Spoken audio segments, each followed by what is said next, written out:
Alrighty, well, hello YTPC, Scott the Night Train Piper here. Going on a little walk, a little jaunt here at Green Valley Lake, which I featured before. The path, and I'm walking. There's the lake. Pretty nice. Snow is still around, but it's mostly melted. I think a month ago there was a lot of ice on the lake still. So it's very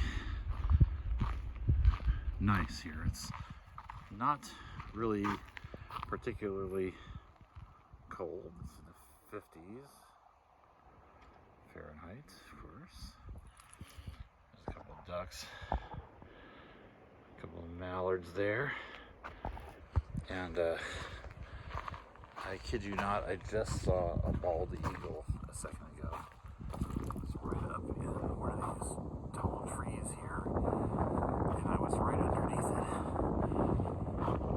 And there were these ravens making a fuss kind of on the ground, squawking and stuff.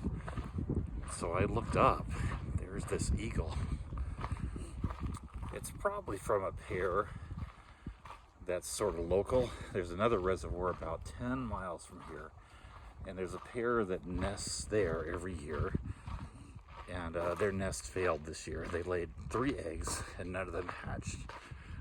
I think just due to extraordinary wintry conditions, maybe, I don't know, but it was it's on a eagle cam. If you look up Big Bear Eagle Cam on the internet, you can find them, and you can find out about the story. Big Bear Eagle Cam, I think that would get you there. So yeah, kind of cool to see that eagle today. I wanted to show you this. Here's the spillway of the lake. So it's been a pretty good year for snow and rain. So we're overflowing this lake. When this lake overflows, that's usually a really good sign. I've seen it dry many years, even this time of year. Watch your step. All right, so here's the dam. We're gonna just walk across the dam here. So, I don't know when this was built. It had to be probably in the 1930s or so, maybe 40s. It's a privately owned lake, and it's kind of an interesting cloverleaf shape in this dam, half cloverleaf. So yeah, you can hear the water roaring down there. And, it's nice though, you can walk around the entire lake.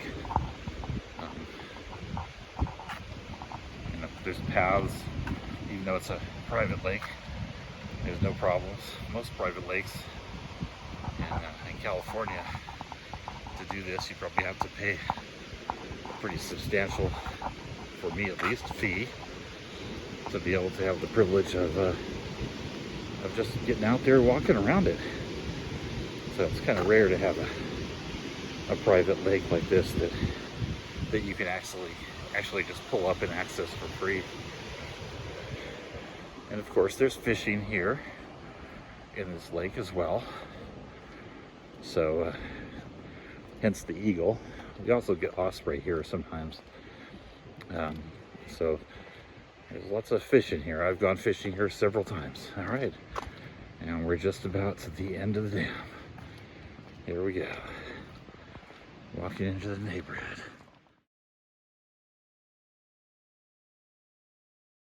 Well, thanks for taking that little walk with me around the lake. Hope you enjoyed that. I showed a photo of the eagle. I actually was trying to do a close-up using my phone and lining it up with my binoculars. It's always a delicate balancing act. And I was so close to it. I mean, it was right on the top of the tree I was next to. But as I was trying to get it in my viewfinder, it decided to fly. And so instead I changed tactics and took a couple of photos and then zoomed in. So you can tell it's an eagle, but yeah, it was out of there pretty quickly. So what do you do after you go on a hike like that? Well, first I had dinner, chicken pot pie, And now I'm out having a smoke in the smoke shack. And what am I smoking today? Well, let's get into it. Smoking cobblestone brick Kentucky plug. Yep. This is one I haven't tried very many Kentuckys. I just don't have many in my collection. I think this may actually be my only one. I may have one more. I don't know. But I got this at a brick and mortar locally, and it's been a pretty good smoke. I've smoked it a few times now, but I wanted to just show you. Here's the they call it a plug, Kentucky plug, but it's really a crumble cake. And there it is. As you can see, it's it looks like a crumble cake. You can see the pieces that have fallen off of it. You definitely don't need a knife to cut it with, really. You can take it apart with your fingers, no problem. But it's very, very dark. So it says dark fired Kentucky and Virginia's, but the Virginias obviously are a very minor player. But it smells like stewed fruits. So, which is kind of I think of it as a Virginia smell. So go figure. Yeah, and as you can see, this is kind of, it's really shiny on top there. So I don't know if that's a topping or what. Maybe it's just a preservative type topping on there. But yeah, it comes apart pretty easily.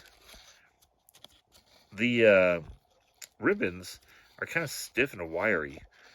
You can feel it in your hands rather than see it.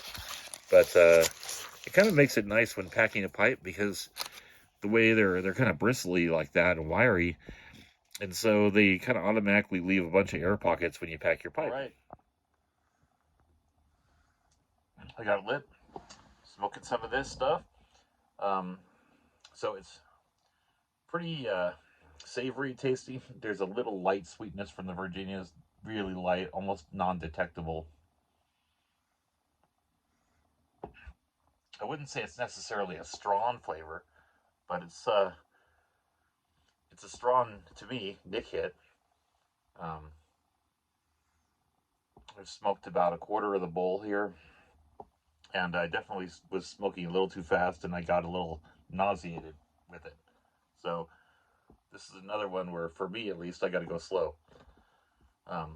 Room note, not the best. You're not going to make buddies from non-smokers with this one. In fact, I'm a little concerned that my clothes are going to smell like this for days now. But it's not that bad. Hey, we all sort of like the tobacco smell, right? So that's it for me.